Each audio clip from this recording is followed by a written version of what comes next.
When the Battle of Berlin was over, they met again.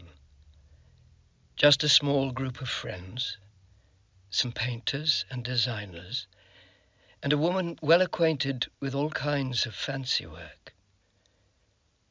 They looked around and none of them said a word. What should they say? What did they feel, facing the dead under blooming lilacs and the smouldering ruins of their beloved town?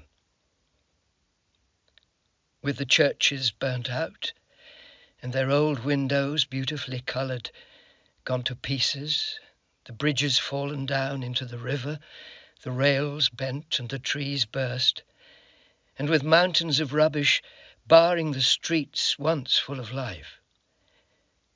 What should they do, looking at a chaos like this, that seemed to have put an end at last to a long but wrong way? Life must go on. It broke the silence. One of them said they ought to make something of the rubbish that was left. But what?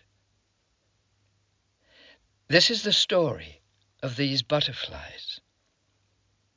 They were made during the summer of 1945 in Berlin, piece after piece by the patient and clever hands of men and women who had no paints and brushes to work with, and no canvas or paper to work on, but were ready to do most everything.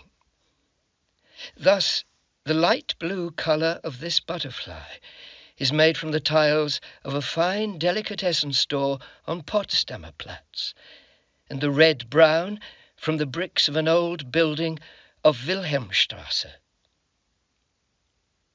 These butterflies are no precious works of art, but those who made them believe that they are right to say, nothing is so ugly that it would be impossible to make something good of it.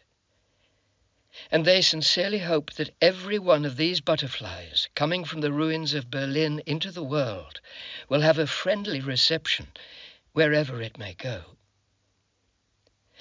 For it wants to tell that there are many Germans who will do their best to make good for the terrible and shameful events of the past. Such is the message you will bring home, taking with you this butterfly, number C348,